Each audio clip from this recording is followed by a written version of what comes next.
I'm Mrs. Dan the Man, and you are listening to the Greek Godcast.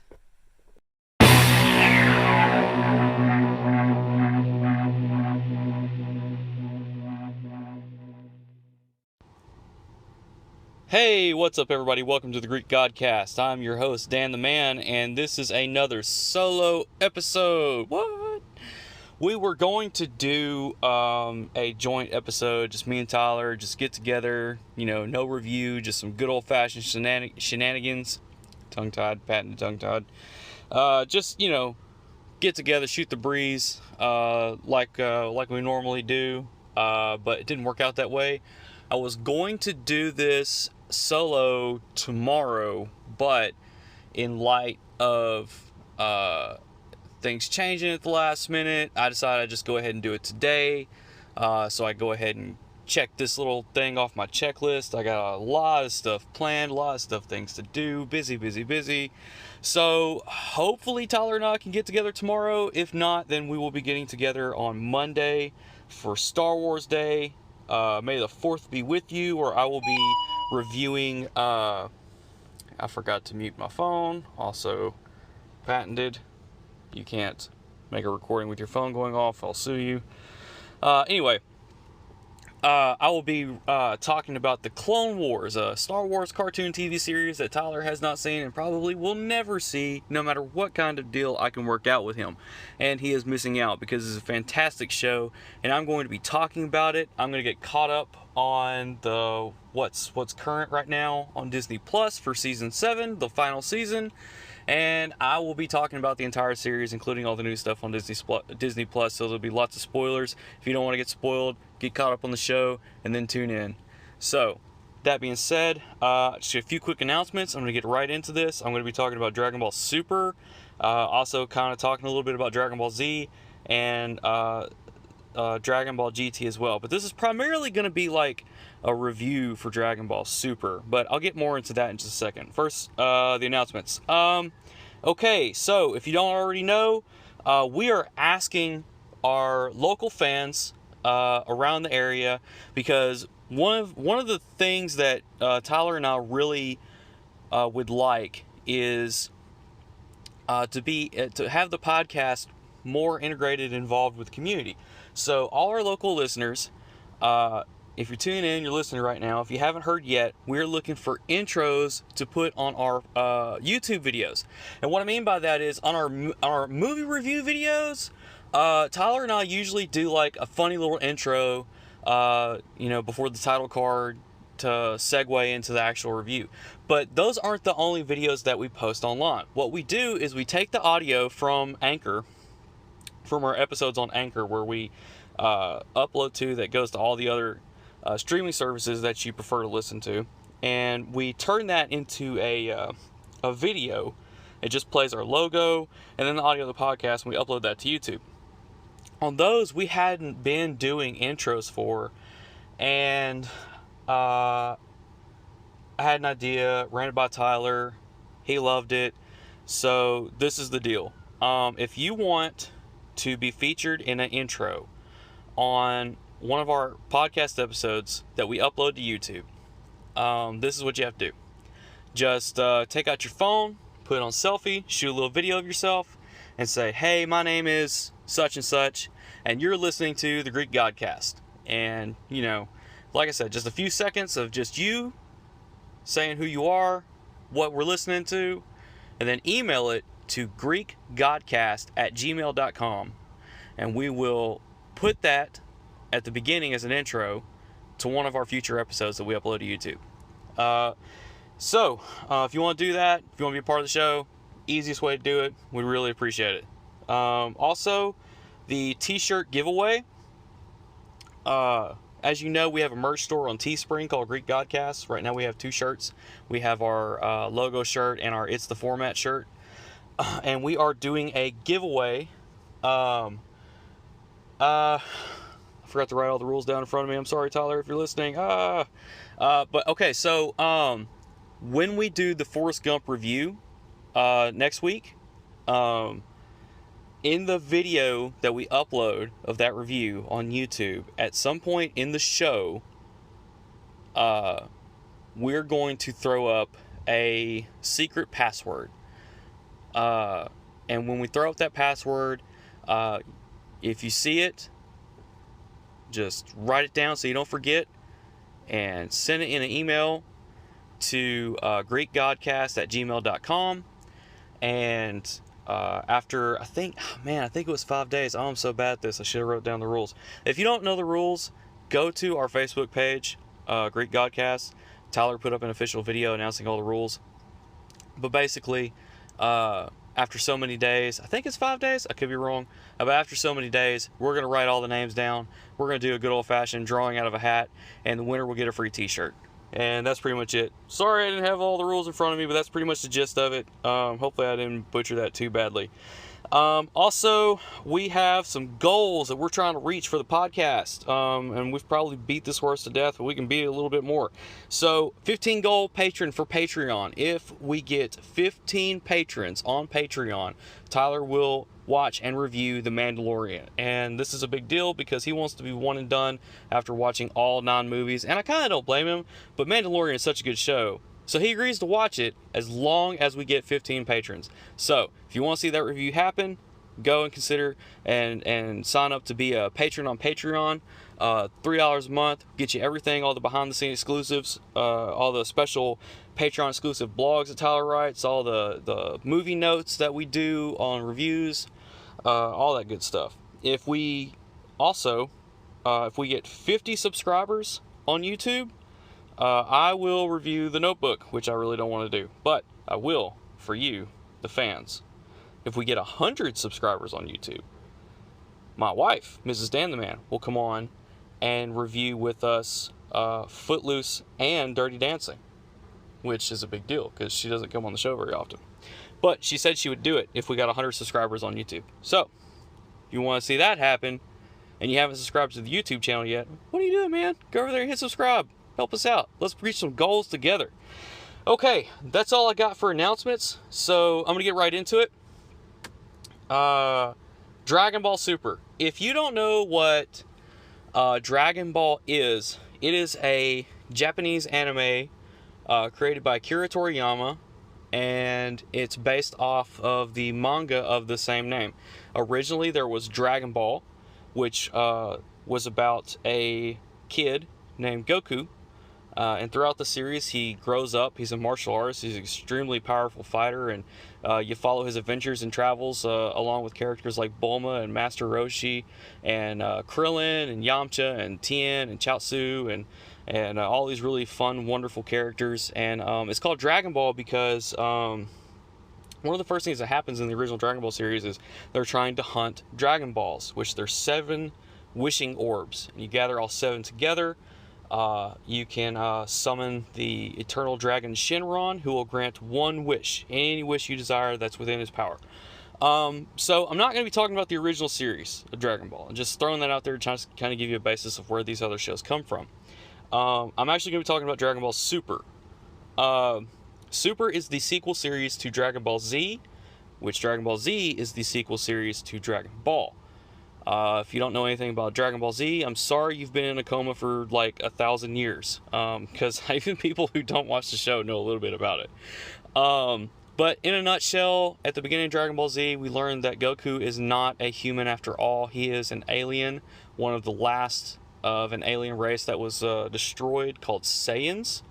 If you know anything about Dragon Ball at all, you know that in the original show and manga, Goku actually had a monkey tail, and he would turn into a like King Kong sized gorilla monster, great ape. They're called great apes. Whenever he saw a full moon, and he'd have no sense of reason. He'd go on a rampage and he'd shoot laser beams out of his mouth, and it was really cool. Like, great apes are awesome, like super awesome. So anyway, in the original Dragon Ball story, Goku got his tail cut off, and so in going to Dragon Ball Z, he does not have a tail. They don't grow back.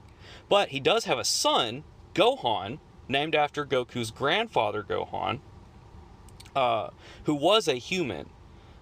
Basically, Goku learns that he was sent to Earth to conquer it, as Saiyans do. Saiyans are like a race that have made their fortunes by conquering other planets and then selling those planets off to somebody, whoever would pay the highest amount. It's like a form of slave trading.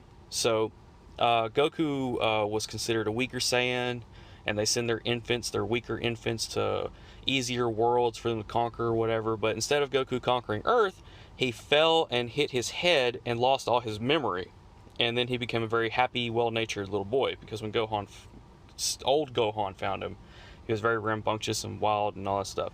So anyway, not trying to go through all of Dragon Ball Z just to talk about Super, but basically, like, you learn that Goku is a Saiyan, and so therefore his son is a half Saiyan, and like the whole start of the series, like, you see like the last of the Saiyans that come to Earth. They're trying to recruit Goku, who is his actual Saiyan name is Kakarot, to join their cause. And you're not really clear on what their cause is until later on, and really it was to overthrow an alien named Frieza, who wants to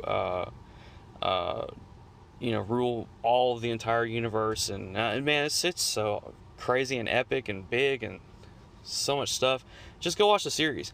Like, it's a long series. Z is a long series. It's almost 400 episodes. I'm not gonna lie. But, I mean, it's really good. The reason Z is so long is because it has so much filler, though. Like, you can skip filler and there won't be a problem. And one thing I like about Super is while it does have some filler, it doesn't have a lot. Okay? So, just a real quick gist of things. Lots of stuff happens, lots of end-of-world things happen, end of the universe, save the universe things happen a few different times. First they meet the Saiyans, fight the Saiyans. You meet another Saiyan named Vegeta, who becomes a reoccurring character, and he eventually becomes a good guy, and he joins forces with them, and they meet Frieza, and they fight Frieza, and they kill Frieza, and then, some stories go along, and you learn that Saiyans can turn into what's called a Super Saiyan, which is like a transformation that increases their power exponentially. Every time Saiyans get beat up, as long as they don't die and they heal, they become like 2 or 3 times stronger than they were before. Like, they're a warrior race, right? And that's really all you need to know. Other than, as far as the Super Saiyan thing, there's 2 more forms besides Super Saiyan. So there's Super Saiyan 2, and Super Saiyan 3. And each one is more powerful than the last. And Goku is like the only Saiyan that has mastered all 3 forms. So at the end of Dragon Ball Z, they fight their last bad guy, Majin Buu. Which that was a long story, but it was a lot of fun. Like, all their stories are long, but they're fun. Like, they're great to watch. Like, I love all of them. Like, one of my favorite moments in the Saiyan saga was when Gohan turned into a great ape and, like, he landed on Vegeta when he was turning back into a normal kid, like, and crushed him. Like, I love that moment. That was great. I love when Goku turned Super Saiyan for the first time. I loved when Gohan defeated Cell with the one-arm Kamehameha that he did, with Goku cheering him on from the afterlife. And then I love Future Trunks and the androids, and then all the stuff that happens in Majin Buu with Mr. Satan and Fat Buu and Kid Buu and all the Kais and all the weird god stuff. And that is one thing I want to mention, is like, you kind of meet some of these gods at the end of Z, and Super kind of really picks up on that thought. So I think I've talked enough about what's happened before. I'm going to talk about what's happening now. Now, Dragon Ball Super is not anything new. I'm talking about this really just because I want to talk about it. Like, I've always wanted to talk about it, but, like, usually when I talk about it with other people, they either don't care or they already know. And so it's really just like, oh, yeah, I know, dude, that's cool. And then this and this and this. And so I don't really get, like, an opportunity to talk about my opinions, but now that I'm co-host to a really cool podcast that if you're not a fan of, you should be, and Tyler and I are doing solo episodes to, make extra content, I can do that. So that's why I'm here. So, originally, when Z ended, that was kind of the end. Dragon Ball and Dragon Ball Z were based off of manga. And if you don't know what manga is yet, that's the name of a Japanese comic book. Instead of reading left to right, they read right to left, because that's the way the kanji symbols read in their written language, right, whatever, right? So if you pick up a manga, there you go. If you can't read kanji, they translate them to English. You can just read right to left. It's fine. It's not weird. I do it all the time. It's not that hard. and they're really cool. There's lots of stuff in the manga that doesn't happen in the show, as with most things translated from books.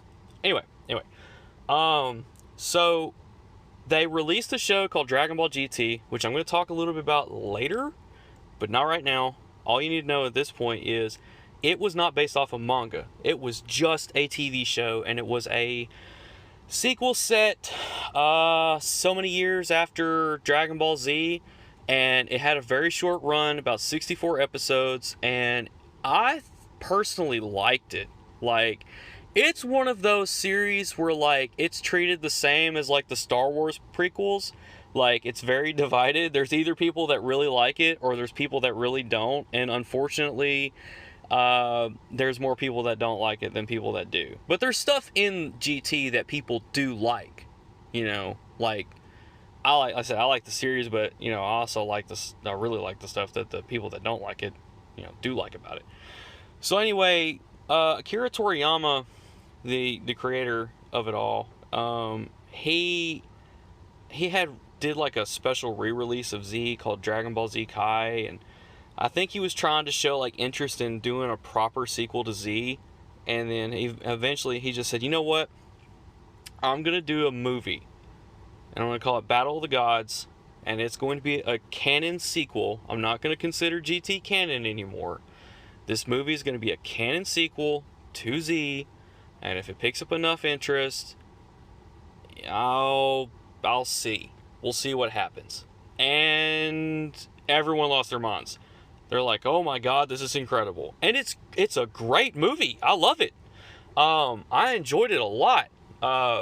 It introduced Beerus, the god of destruction, Whis, who you don't know at the time in the movie, but he's an angel who's like the keeper of Beerus, and you kind of get an idea about the gods of the Dragon Ball universe, and that Dragon Ball actually has like a limited multiverse deal. Like, instead of like an infinite number of universes, there's actually I think 12. Yeah, there's 12 universes total in existence in the Dragon Ball Z story, right? And there's a new form, which honestly, man, I like forms and everything. I like the transformations and stuff. I kind of wish they would get back to techniques, which I'm going to talk about that later. But, you know, we don't really get so much as like new techniques and fighting abilities and things like that as we do a transformation. We get this thing called Super Saiyan God, which ultimately it just looks like Goku with red hair and fire for aura instead of the typical Dragon Ball Z fire you're used to seeing. Which, I mean, it was cool. It was a cool concept.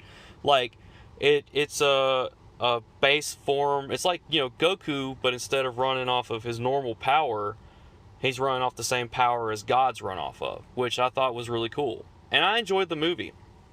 So then Toriyama comes along. He says, you know what? I'll tell you what. I think I'm going to go ahead with a new show, but while I work on that, we're going to do one more movie. And he called it Resurrection F. And he brought back Frieza, which normally I'm really against character resurrections. That's something that Dragon Ball is bad about doing. Unless it's a proper villain, people don't stay dead on this show, like, at all. And sometimes I kind of wish they would. It's not a bad thing to kill off a character, like, really. Like, I'll get into more of that thought later. But I was happy they brought back Frieza. I love Frieza. He was a great villain, and I kind of like, you know, the whole reasoning, the story reasoning behind it. Basically, the Frieza Force did try to carry on without Frieza, but they suck terribly. They need their great and powerful leader. So they go to Earth, they steal the Dragon Balls, they resurrect Frieza, and then they take off again. And Frieza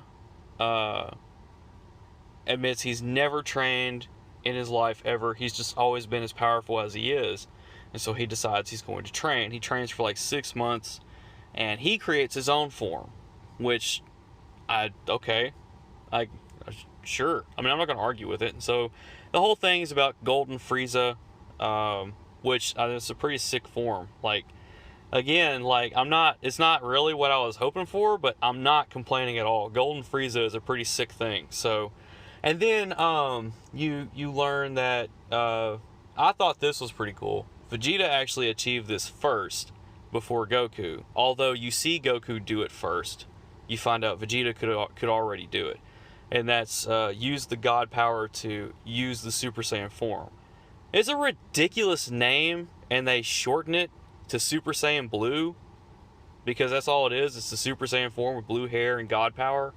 But they call it Super Saiyan God, Super Saiyan, and oh my god, it's a stupid mouthful. They should have never called it that. They should just call it Super Saiyan Blue. There's nothing wrong with that name. It's fine. It's short, it's easy, it's understandable, and it's okay, whatever. And it looks cool. So anyway, the movie was fun. I enjoyed it, and I was really excited about Dragon Ball Super coming out.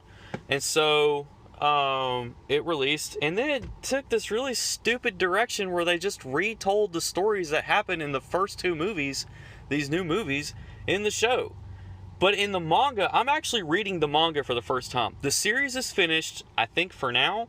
Like, it's been over for like 2 years.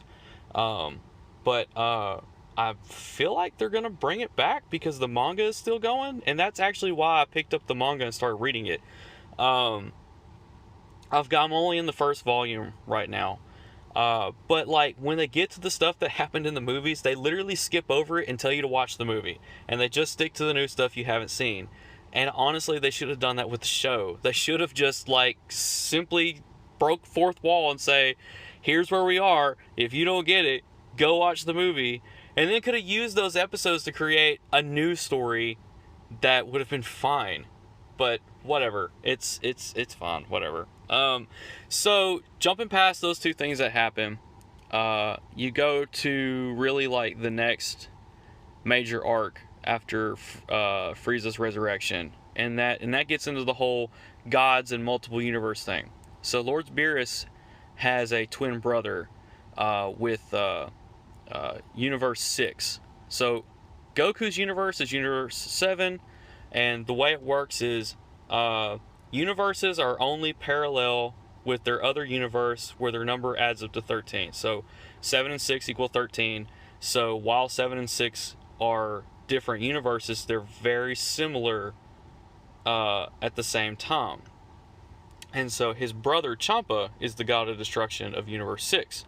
And they're rivals, and their rivalry is to see who has the best food in their universe. It's kind of a running gag throughout Super that Beerus, even though he's like this ultimate, like, overpowered god who could literally solve everybody's problems with one technique, the Hakai technique, the destruction technique, he could just wipe everybody out easily. He doesn't, and all he wants is food from Earth. He thinks food from Earth is like the most delicious thing that he has ever tasted, and it's literally the only reason he's never destroyed Earth is because of the food. And so they have this, Champa is jealous of that fact, and he proposes they have a tournament, and the winner gets Earth. They would use and it also introduces the Super Dragon Balls. So Dragon Balls are not exclusive to Earth. In Z, you learn that they were actually created by the Namekians, which there's a character named Piccolo that's in Dragon Ball and Dragon Ball Z, and everyone thought that Piccolo was a demon, but he's actually not a demon. He's an alien called a Namekian from the planet Namek. Nameks create Dragon Balls, but then you learn in Super that Namekians actually learned the technique of creating Dragon Balls from, I forget, there was some kind of like dragon god, I think, or something like that. I don't know, that created the Super Dragon Balls. And Super Dragon Balls are same concept, but they're the size of planets. And so anyway, this is when we're introduced to that. Sorry, I'm recording in my car because my wife is inside visiting with a friend, and I wanted to record this, and my kids are outside playing, and I'm kind of watching them while I'm doing this. And I didn't know what my son was doing. It looked like he was about to try parkour, and he doesn't know how to do anything like that. And I was kind of watching him for a second to see if he was going to bust his face, so that I could, laugh at him while I help him. But still I'd laugh at him. So anyway, that being said, Yeah, Super Dragon Balls. Yeah, they were gonna use the if Champa won, he would use the Dragon Balls to wish Earth over into his universe, because Earth doesn't exist in his universe. It was destroyed by some war, so he doesn't have the good food. And Beerus, he would make whatever wish he wanted if he won. So we meet some new characters, new stuff happens. It's a lot of cool stuff happens. It was a pretty good story. The 6 and 7 tournament was pretty good. We're introduced to a character called Zeno, who is the Omni King. He is the god of everything. Like, all the other gods are afraid of him. And he's like this little bitty blue football-headed child. And he's very childlike and naive, and he kind of hates the fact that everybody is afraid of him, because he just wants people to treat him normally, and not treat him special. And Goku does exactly that. And so he just loves Goku to death. He wants to be Goku's friend. Well, after the 6 and 7 tournament, we get this cool little bit where Future Trunks comes back, which is awesome. I don't feel like Super is repeating ideas from Z. I feel like it has all original ideas, even though they do bring Future Trunks back for a whole arc. I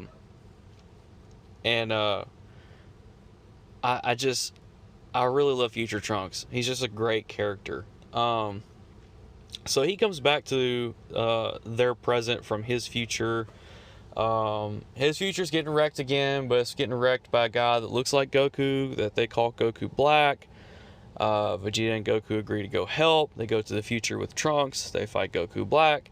They meet another god along the way. There's a lot of back and forth between future and present.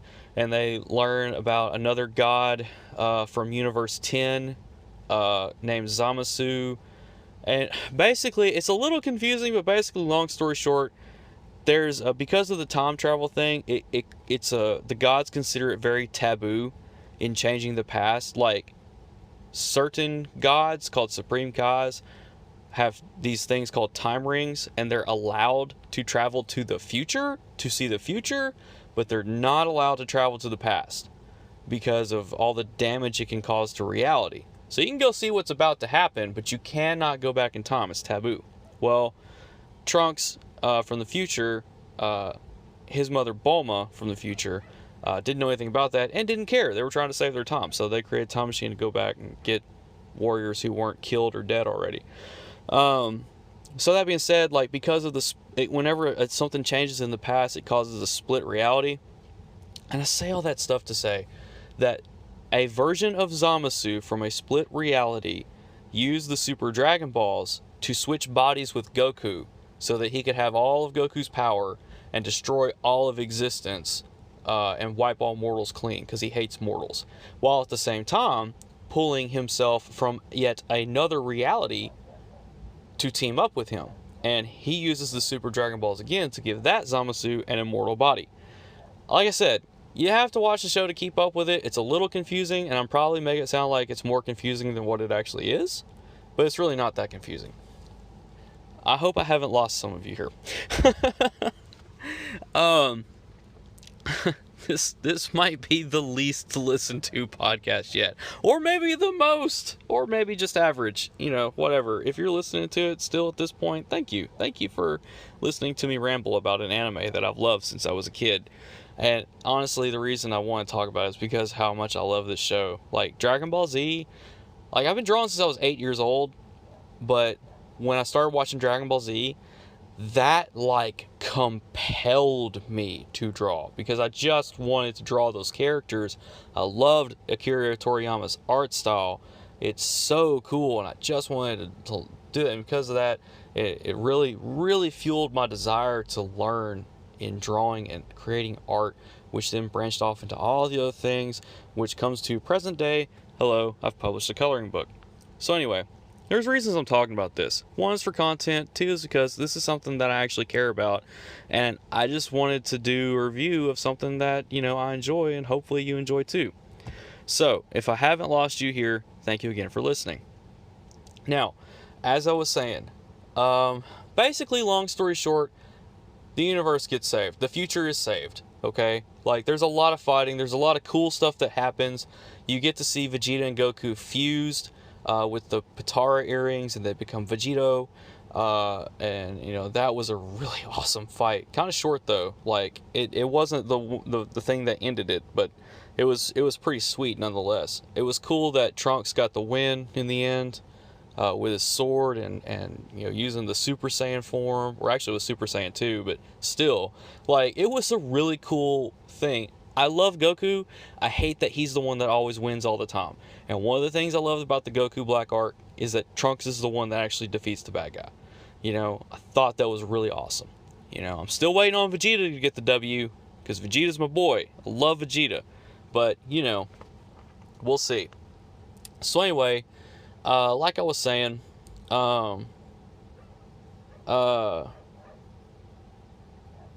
man, dang, problem with the solo episode is I lost my train of thought. So Goku Black, it's over, and because of all the time travel shenanigans, Goku actually brings the Omni King from that future back to the present to be best friends with the Omni King there. Because Goku promised that he would bring him a friend that was even more fun than Goku himself. And so that was how he solved that problem.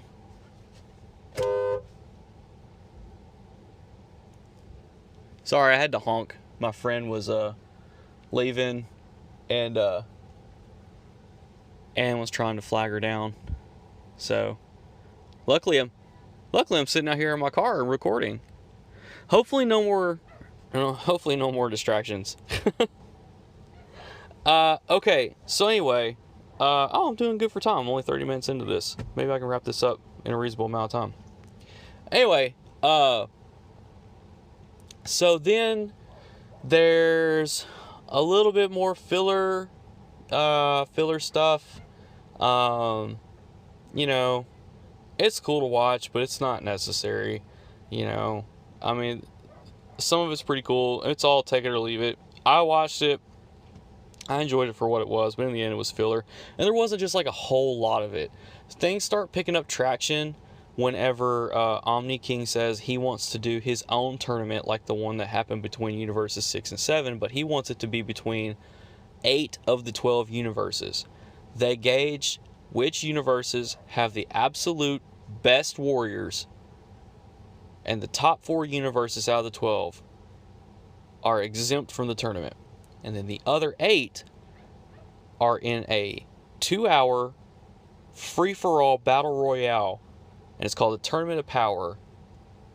And each universe brings 10 competitors, 10 champions. And each universe that loses all 10 champions in the ring, in the fighting arena, the Omni King erases their universe from existence completely. No heaven, no hell, you just don't exist. And this goes all the way until one universe standing, last man standing, gets to make a wish from the Super Dragon Balls for whatever he desires. And it's insane. Like, it's insane. So, one thing Tyler and I come to find with stuff is predictability.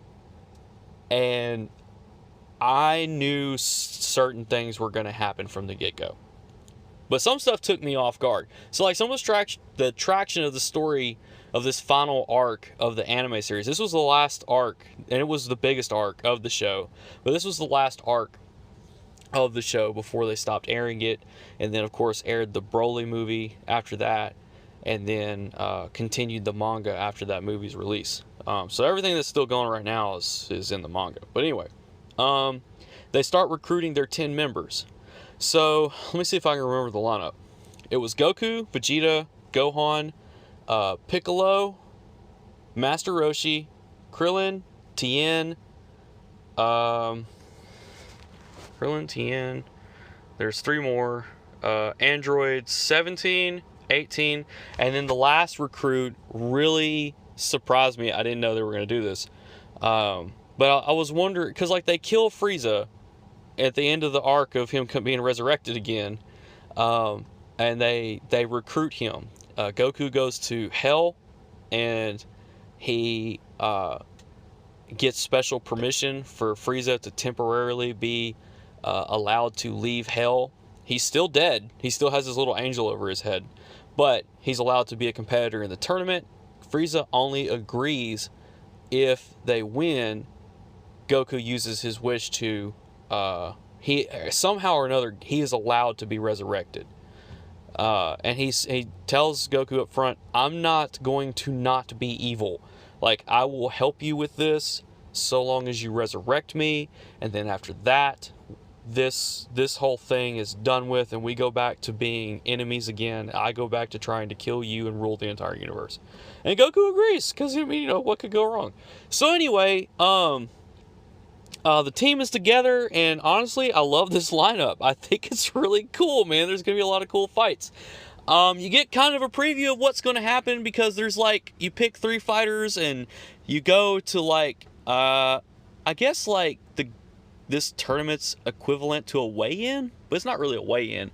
Like, Goku and Gohan go, and they fight a couple of the competitors from, I think, Universe 9, and then Universe 11. And Goku fights this guy named Toppo from Universe 11, who has giant hands and an even more giant mustache, and he is just like wrecking Goku. And Toppo tells him at the end of the fight that there is another man, well, not a man, he's another alien, but there's another being who Goku couldn't even hold a flame to. Like, he is just so ridiculously OP. So, that being's name is Jiren, and that has Goku's interest peaked. Goku just wants to throw hands with anybody that he can get in front of, man. If he even thinks a person is strong, he's just gonna be like, look, man, you're cool, but can we fight? I just want to see how strong you are. I want to see where I'm at. Like, can I please punch you in the face? And that is kind of annoying, but at the same time, there's a lot of potential humor with it. There's actually some pretty funny stuff that happens in Super because of Goku's anxiousness to constantly fight stronger people and become stronger himself. So anyway, jump forward to the tournament. It's starting. Things are going crazy. It's just like an instant war. People are getting knocked out of the ring left and right. I said universes 6 and 7 are pretty similar, and they are in the fact that both universes have Saiyans. So while the Saiyans were all but wiped out in 7, they're very much alive and well as a race and as a whole in 6. In fact, they're still on their original home world. So there's 3 Saiyans from Universe 6 competing as well. You meet one named Cabot in the 6 and 7 tournament, and then you meet 2 more for the Tournament of Power, 2 female Saiyans named Kale and Kefla. Kale is like this shyer female Saiyan, and not Kefla, Khalifa. Khalifa is more of like the female Saiyan version of Goku, really. Like, she just wants to fight people and get strong too. So, lots of stuff is happening. I mean, I'm not going to go into every single fight. There's not enough time. Just watch Dragon Ball Super. It's only 131 episodes. Again, that sounds like a big number, but it's really not. You could watch it, in like at your own pace in like a few weeks. Like, if you just watch like an episode 2 a day or whatever, it doesn't take that long, and it's pretty interesting. You don't have to watch the filler. But anyway, so Goku finds Jiren, and he kind of bugs Jiren into fighting him finally. And Jiren's like, fine, come at me with whatever you got. And Goku cannot even touch him. Jiren even lets Goku use his absolute most powerful move, the Spirit Bomb. The Spirit Bomb is a technique where Goku can gather energy and power from literally anything around him that will surrender that energy.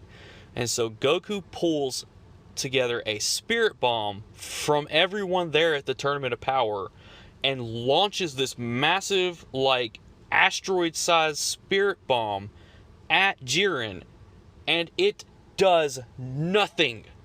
like nothing to him.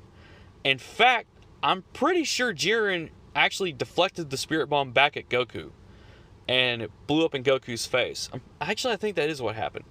Either way, Goku gets hit with his own spirit bomb, and it wrecks him. But then something really crazy happens. I don't know if this is considered a technique or a form, because it's not really a transformation as much as it is like tapping into something rare. And that's kind of how it's presented. He taps into this power somehow called Ultra Instinct. And Ultra Instinct is a power that even the gods have trouble using, because it's your body moving and reacting and attacking and defending in maximum power, but also like moving without the person even having to think. Like they're literally just reacting perfectly, all by instinct, hence the name Ultra Instinct. And so somehow Goku taps into that, which they sort of allude to this throughout the show if you really kind of pay attention, because of all the training that Goku did with Beerus and Whis, who are gods, and Goku being able to tap into god power and Ultra Instinct being a god ability. Like, Goku's not becoming a god, but because of his thirst for knowledge and understanding in being the strongest, like, he's learned how to fight like the gods and use the abilities that they have. And so because of that, he's kind of tapped into this strength that's so rare for gods to get into. But this does not last long at all. Like, when he does, like, the tide's turned and he is, like, wrecking Jiren's face. Like, it just wiping the floor with him. And all of a sudden, he can't do it anymore. And Jiren, like, gets the upper hand. Like, things go back to the way they were pretty quick. So, then fighting goes back to normal. And then this really cool things happen. So, I told you the two female Saiyans, Khalifa and Kale. So Kale is revealed to be the legendary Super Saiyan of Universe 6. So here's the thing about Super Saiyans. Any Saiyan can go Super Saiyan, but only one Saiyan out of that generation of Saiyans can become a legendary Super Saiyan. Legendary Super Saiyans do not learn other forms of Super Saiyan. They don't need to learn other forms of Super Saiyan. It's based off of Broly from the original Dragon Ball Z movies, which they recanonized Broly for the movie that came after the series. Broly was a legendary Super Saiyan. He didn't have blonde hair. When he transformed, he had green hair and green fire, and like his power was just insane. And Kale is legendary Super Saiyan of 6. And Goku kind of handles that somewhat, but then Kale and Khalifa fuse to form Kefla, and I mean Goku's getting wrecked pretty hard by this fusion. And then he goes Ultra Instinct again. He taps into it again, and he defeats them and he knocks them out of the ring. And when he does, I think this is when it happens. No. There's a few more fights before 6 gets erased. A couple of universes have been erased. 6 ends up being one of those universes. And it basically comes down to universes 7 and 11. The universe Goku is from, and the universe Jiren is from. And lots of cool stuff happens. Like, you see Vegeta completely master and perfect the Super Saiyan Blue transformation, which they don't really show how he does it in the show, but I know how he did it in the manga. So one uses a lot of stamina, one gives you a lot of stamina, and the other consumes a lot of power. The red one, the Super Saiyan God, gives you a lot of stamina, and the blue one gives you more power, but it drains more power. So what Vegeta would do is he would stay in the red form as much as he could to save energy, and then when he would go to strike at the last second, he would instantly change to blue so his attack would hurt more. And doing stuff like this, he was actually able to perfectly control Blue. They give it this stupid name called Super Saiyan Blue Evolved, and I really hate that they put the word evolved on things. It's not evolution. It's just a perfection. There's a difference in the words. Like, stop misusing words. That's like Mystic Gohan. It was never a mystic thing. It was a full unlocking of his power. Anyway, I'm not gonna get on that whole rant. Anyway, so you see Vegeta do that, and that was pretty cool. You see Frieza do some cool stuff. A lot of the warriors from Universe 7 get knocked out, but in the end, it ends up being Frieza, Goku, and Android 17, and against Jiren. That's who's left in the tournament at the end. Frieza and 17 are kind of out of commission for a little bit, and it's just Jiren and Goku is getting floor wiped with him, and then he goes Ultra Instinct again. But this time when he taps into it, and each time it's random, but each time it happens, he has more control over it when it happens. Like, he doesn't have control over it happening, but as it's happening, he's learning to control it. And this last time, that was enough. He was able to master it, and it's like a whole thing.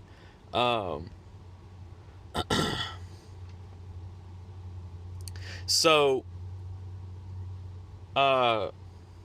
dang, somebody was trying to call me and I had to reject it. Threw me off. It's really difficult sometimes to do a solo episode. Mastered Ultra Instinct. So, Goku masters it, and he goes, and he's about to win. But the problem is with Goku is he tends to get cocky, and he doesn't just do things. You know, he could have won, but then the Ultra Instinct power wore off, and it completely wrecked his body this time. Like, it didn't just fade like it did the last two times. When it stopped, it took him out. Like, it was a very violent power down that just completely just wrecks his body. He can't walk. Like, he can't do anything but just lay there and be hit. Well, then Frieza shows up, and Android 17 show up, and they save Goku. And I'm not surprised about 17 doing that, because 17, while he used to be a villain, he became a good guy. And you don't see him on screen for, like, since Cell Saga, which was in Z. But apparently he became a forest ranger and settled down, had a family, and blah, blah, blah. But anyway, long story short, Goku kind of snaps back to it. He's still wrecked. Everybody's wrecked. Nobody, like, Frieza and Goku can't even transform properly. Like, they just can't hold it because they're just so exhausted. But then we get the coolest thing that I did not see coming at all. And, okay, so the predictability thing, I knew Goku was going to win, okay? But what I didn't know was that Goku and Frieza were going to team up and work together and literally fight together to beat Jiren, to get him knocked out of the ring and win the tournament. That was the best thing out of the entire series. It is in episode 131, and it was incredible. Like, it was amazing. Loved it. So, what they do is they use the absolute last little bit of their strength to knock themselves and Jiren out of the ring together, thus making Android 17 the winner. So Omni King erases Universe 11, Universe 7 is left, predictability happens, Android 17 uses the Super Dragon Balls to resurrect all the other universes that were wiped out of existence by Omni King. Which then it's revealed that if anyone did not make that wish, then he would have wiped everything, including the four universes exempt from the tournament, out of existence permanently. So, good call, Android 17. And then the series pretty much ends right there. Everything goes back to normal. Frieza's resurrected. And, that's it. Then, later that year, they released Dragon Ball Super Broly, the movie, which is probably my favorite movie to date. It's a pretty straightforward plot. It's really awesome. You're introduced to Broly, and it's kind of a retelling, a recanonizing of the character and his origin, and it's official canon. Like, it picks up immediately after episode 131. So, like, what you could do for the understanding of the story is you could watch Super. Well, I mean, you could either read the manga or you could watch Super, either one. It would probably, whichever one's faster for you. You could watch that series, then watch Broly, and then pick up where the manga resumes immediately after that movie. It's ongoing right now. I've seen some little snippets of some of the stuff that's happening. It's really piqued my interest. I love Dragon Ball. I want to know what's going on. So, I don't know which volume it starts in, so I just thought it'd be cool to just read the manga as a whole. And so I'm doing like right now. I'm in volume 1, and it's really cool. So, overall, I thought Dragon Ball Super was a pretty solid series.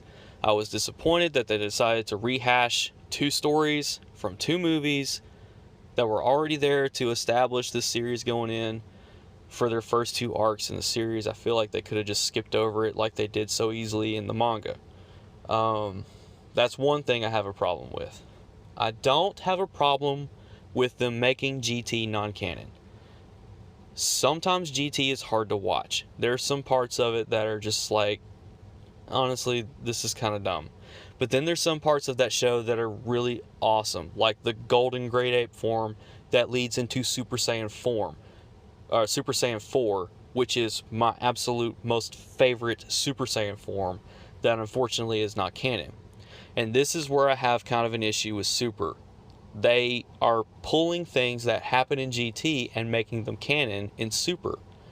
So, like, for example, Gohan had a daughter named Pan in GT. Well, Pan is in Super. When Pan was like a 10 or 11-year-old child in GT, she is a newborn baby in Super. Another thing, at the end of Dragon Ball Z, when Goku destroys Majin Buu with the Spirit Bomb, Kid Buu, he tells him, I really hope that you come back, as in reincarnate, as a better person with the same power you have now, so that we can fight again. Well, that actually happens. Buu reincarnates as a child named Oob, U-U-B, which is Buu spelled backwards. So even though we don't really see Oob, which I don't know if we do, it's very, very brief. I don't know if we actually see it, but they do talk about him. He is canon. Like, he's there. So you've brought Oob in, and you've brought Pan in, but instead of kind of going back with some of the really cool stuff like Super Saiyan 4, you put in this God stuff, which is cool. I like the God forms. I like Ultra Instinct. And one of the things that I said about techniques, like in this new arc, they're really getting away from, oh, here's a new form. And I love that. This is all about learning new techniques and new strategies to fight, which I like that. I like that a lot. It's not becoming this repetitive, here's a new bad guy, here's a new form, so here's a new action figure. It's none of that. Like, this is actually about, and I don't want to say it because I don't want to be hurt again, but I think Vegeta actually is going to win this one. I'm hoping he's going to win this one. Because like I said, I've been kind of keeping up with it a little bit, even though I haven't been able to actually read it. A lot of YouTubers have been talking about it. There's been some articles about it, and so I've just been reading it. Because it's not really a spoiler stuff for me. Like, it's me just reading what I can and kind of keeping up with what's going on. But my thing is like, if you're gonna pull some of that stuff that's cool, whatever. Oh, there was one more thing from GT that they pulled. So Vegeta has a son named Trunks. That's future Trunks, but there's present day Trunks too. And he's Goku's other son, like best buddy, But in GT, it's shown that Vegeta and Bulma have another kid, and her name is, what was it? Bulla? Well, in GT it was Bra. But I think in Super they changed her name to Bulla. But it's the same character. Just change the name. It's the exact same character. Well, she's in Super. Again, she's a baby. Like, she was born in Super. And again, that's another GT thing that they pulled to put and make canon.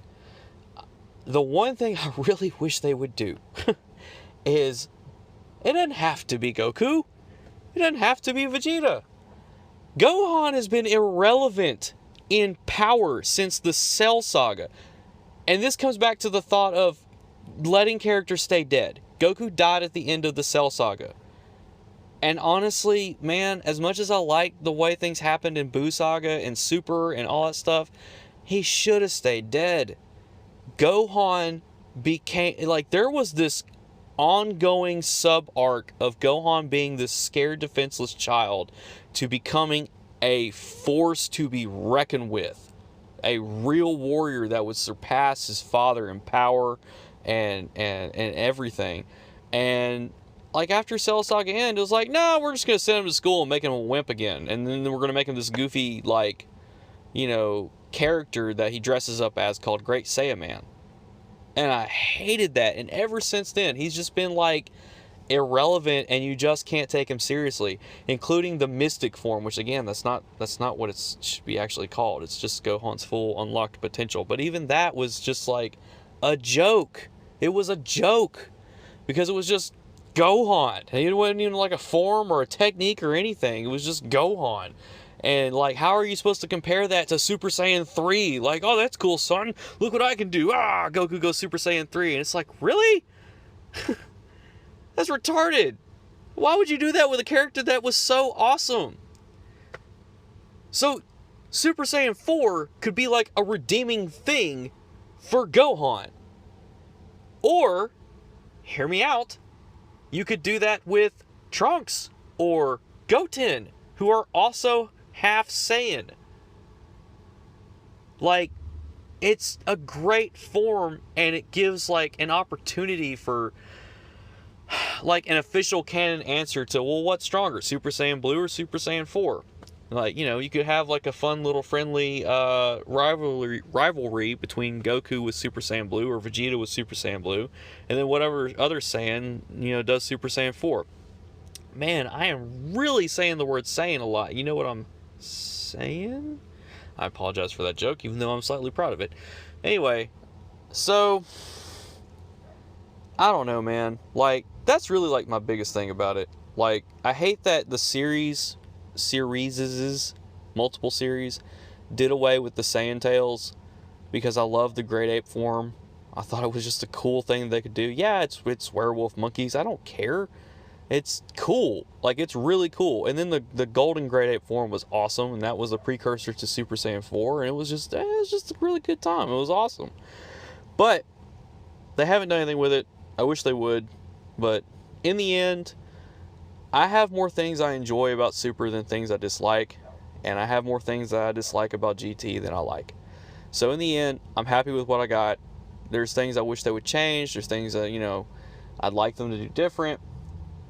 Or if they ever do, remains to be seen. And, you know, either way, no matter what they do, they're going to give me more things to draw, because I'm still going to draw Goku and all the Vegeta and all the little different forms and powers and things like that they have. And, you know, like I said, you know, I've always been into drawing, but Dragon Ball Z was the thing that really propelled me to want to learn to be the artist that I am today. And even though I'm not by any means the best artist, you know, there are definitely lots of other people who are better than me. I kind of like Goku strive to be better all the time. I strive to learn, okay?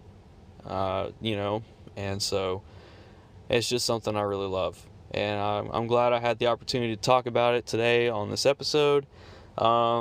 This was definitely like a nerdy episode. I doubt Tyler gets through this whole thing. If he even bothers to listen to it, just because of what it is. I ought to name this Nerd Alert, Dan the Man's review of Dragon Ball Super. Matter of fact, I think this is what I'm going to name it. So that way, you know that I'm not going to talk about anything unless you're particularly interested in this specific kind of thing. So, alright, I'm going to wrap up. I hope you guys enjoyed it. If you did, you know, let me know. leave a comment. We're going to post it on social media and on YouTube, so leave a comment there. Let me know your thoughts.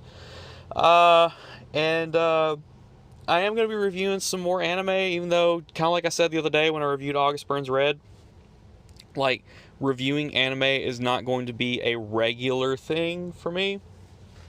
But if it's something I really want to talk about, then I'm going to talk about it. And the next anime that I'm going to be reviewing is Netflix series Castlevania. I'm almost done with it. I just haven't sat down to finish season 3. I'm like halfway through it. I need to sit down and just power through the last 5 episodes and just be done with it. But I haven't done it yet, but I'm going to, and as soon as I do, there'll be a review. But first, I have to watch Forrest Gump sometime this weekend. And hopefully Tyler and I can meet up tomorrow and do just a regular shenanigan podcast. You know, no review, just shooting the breeze and just, you know, talking nonsense, you know, just for fun. You know, see what happens. We'll see. Hopefully that happens. If it doesn't, then we'll catch you Monday when I come back with Tyler to do our Star Wars Day special. So anyway, that's it. I'm getting off here. Thank you for supporting the show. Thank you for supporting the channel. Thank you for all the wonderful things that you people do. I love you guys so much. Be safe. Catch you next time. Bye.